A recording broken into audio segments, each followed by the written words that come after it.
मणिपुर का प्रभार आने के बाद हम लोग के सामने बड़ी चुनौती कि 2 बाई इलेक्शन है और 2 बाई इलेक्शन अगर हम जीतते हैं तो जनवरी 2017 में मणिपुर में भाजपा की सरकार बनना चाहिए। 2-3 बातें बड़ी चिंता थी। वहाँ जो मुख्यमंत्री है कांग्रेस के हैं, तीसरी बात निश्चित रूप से बड़ी पर्सनालिटी और काम करने का जो ढंग मणिपुर में है वो तरीके से ऊपर, मतलब आपको होता है ये समाचार के लायक काम नहीं है, लेकिन जानकारी मुझे आपसे दे रहा हूँ। आपने तो अपनी जिंदगी में पहली बार सुना कि 1000 रुपया प्रति वोट लोग देते हैं, मतलब ये आरोप नहीं है, ये मतलब जमीनी सच्चाई है। मतलब इसके बाद आप चुनाव जीत जाएंगे, ये बहुत कठिन काम था। इतना बड़ा 27,000 कोई वोट होते हैं वहाँ संख्या 19,000 से 27,000, सबसे न्यूनतम 19,000 है, अधिकतर 29,000। इन कॉन्स्टिट्यूंसी में 27,000 वोट, इतने कम वोटर्स के बीच में इतने बड़े पैसे का गल्ला कल्पना नहीं करती। दूसरा, वहाँ इंसर्जेंट्स जो है, जो अंडरग्राउंड है, उनका दबाव राजनीति में चलता है। तो इसमें एक मणिपुर की जो हैंग बन करके जो सीट है जिससे हमारे उम्मीदवार चुनाव जीते हैं, उसमें नॉन मणिपुरी भी है लगभग 4। नॉन मणिपुरी के साथ में वहाँ जो बर्ताव होता है वो उनको डिफरेंट जैसा होता है, और उनको जैसे वो बाजार का क्षेत्र है वही की सच्चाई है, वही चीज। इन कठिनाइयों के बावजूद भी लोगों के मन में भ्रम था कि कैसे हम इस पर काबू पाएंगे। मेरा कंसंट्रेशन इसी पर था कि बूथ मैनेजमेंट कैसा हो, दूसरा मुकदमे ना बने, अंडरग्राउंड रिस्क पर प्रभावी ना हो। हमने पैरामिलिट्री फोर्स का निवेदन किया था जो सरकार ने और निर्वाचन आयोग ने माना। एक जगह BSF थी, एक जगह CRPF थी, और उस कारण से बाजार में भी कमांडो तैनात थे ताकि बाकी परिस्थितियां न मिले। सबके मतलब इस मामले में मणिपुर की जनता का भी आभारी हूँ, और वहाँ जो प्रशासन व्यवस्था थी उस प्रकार व्यवस्था में जिस प्रकार से पैरामिलिट्री फोर्सेस ने मदद करी, तो वारदात एक भी वारदात पूरे चुनाव में नहीं। प्रचार बंद होने के बाद जरूर एक घटना घटी। हमारे कार्यकर्ता जो कांग्रेस से ही आए थे, बड़े सक्रिय राइट थे जो उम्मीदवार, तो वो घर में लेटे पलंग पर अपने बच्चे को खिला रहे, तो गोली चली उन पर, तो उनको तो नहीं लगी, बच्चे को आगे खिला रही, ये घटना घटी। उसको बड़ा तगड़ा प्रोटेस्ट हुआ उस मामले में। वहाँ पर सोशल एक्टिविस्ट और वर्कर्स में बड़ी अवेयरनेस, जो पढ़े लिखे लोग हैं, तो उन्होंने बूथों पर घुसने नहीं दिया कांग्रेस को। तो बड़ा प्रोटेस्ट हुआ, और निर्वाचन आयोग की जानकारी में उनकी सूचना और कंप्लेंट के बाद भी साहब ये तो इसको नहीं रोका जा सकता, या तो आप सत्याजित करिए, तो उससे दबाव भी बना। लेकिन वो घटना बड़ी घटना थी। मैं क्षेत्र में नहीं गया, लेकिन हॉस्पिटल जरूर बच्चे को देखने गया, तो वो उससे बाहर थे। लेकिन हमने, मैं समझता हूँ कि झाबुआ में कांग्रेस जीती है, लोकतंत्र के नियम है, हमें वो बधाई देनी चाहिए। कांग्रेस उससे लाभ उठाना चाहेगी, हमको अपनी तरफ से विचार करना चाहिए कि इसका परिणाम ऐसा क्यों गया। झाबुआ में दोबारा क्यों देखो वही अभी वर्तमान में जैसे अब ये नई की उम्र के मामला है, इसमें भी अगर आपका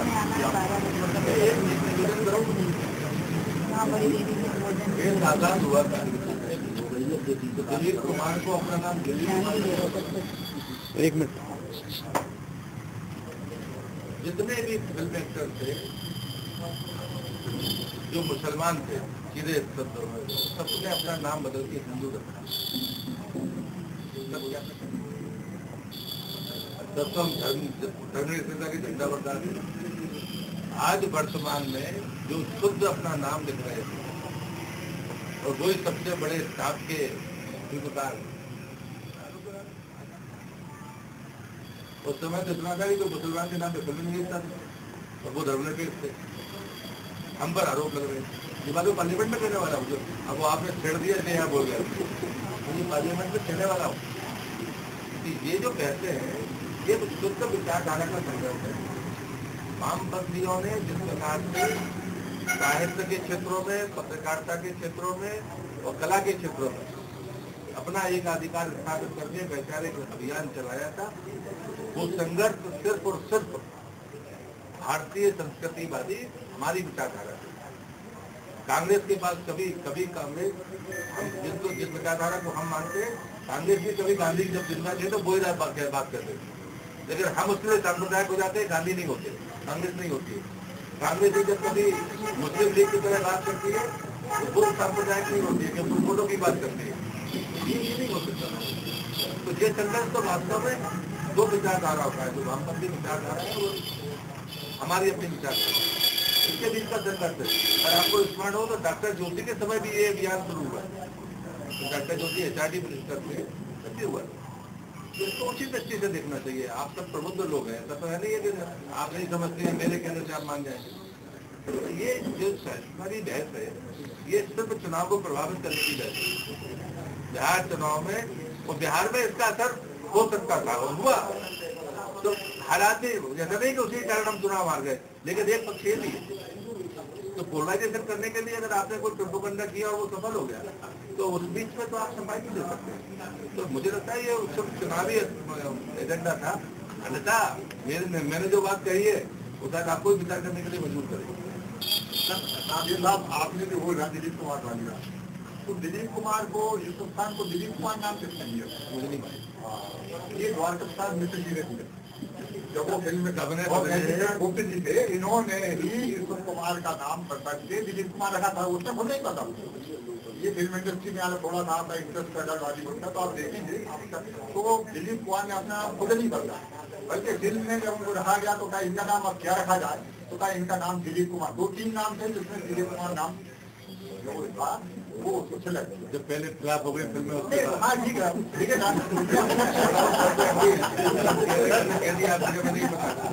पढ़ते पढ़ते बिना पढ़े तो मैं बोलता नहीं। जब पार्लियामेंट में बोलने का दम कर ठोक रहा हूँ तो समझे ना, पढ़ा तो नाम नहीं बदला। फिल्म में नाम बदलने का उस टाइम पे एक सेशन था कि जो आदमी आता था उसका नाम बदल के रखा जाता, जितने भी लोग जहाँ था, तो वो इसलिए उसका नाम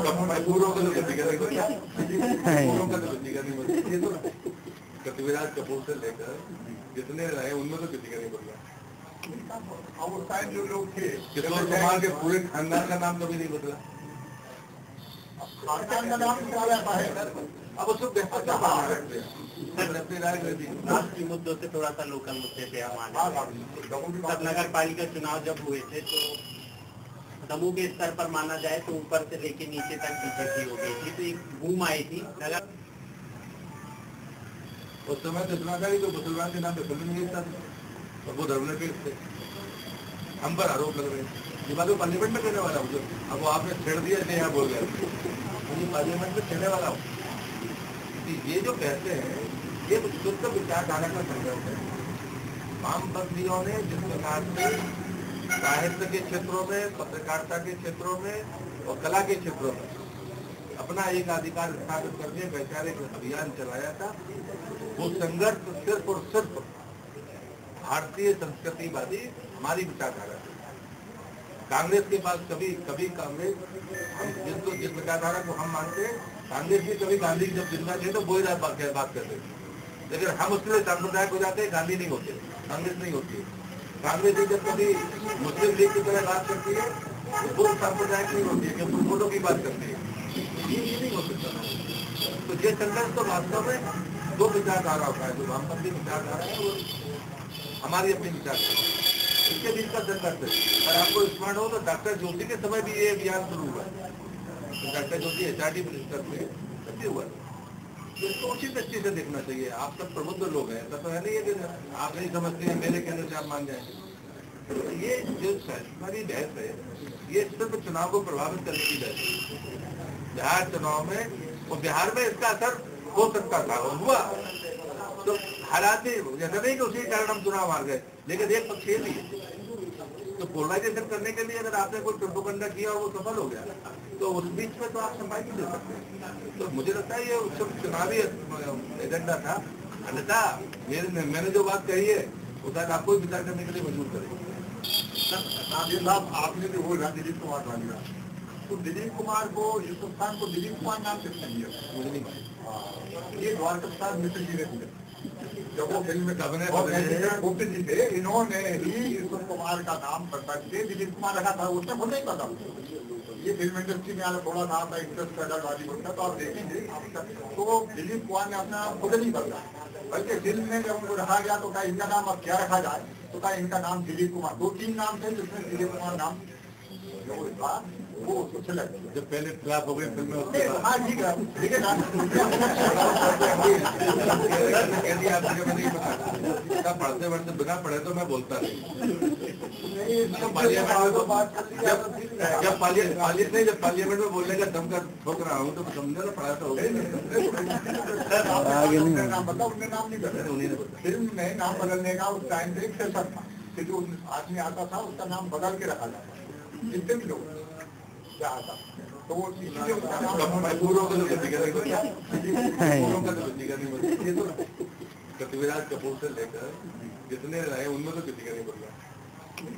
और उस टाइम जो लोग थे, किशोर कुमार के पूरे खानदान का नाम कभी नहीं बदला। खानदान का नाम निकाला है, अब उसको बेहतर राष्ट्रीय मुद्दों से थोड़ा सा लोकल मुद्दे पे हम तब नगर पालिका चुनाव जब हुए थे तो दमोह के स्तर पर माना जाए तो ऊपर से लेके नीचे तक बीजेपी हो गई थी, तो एक बूम आई थी नगर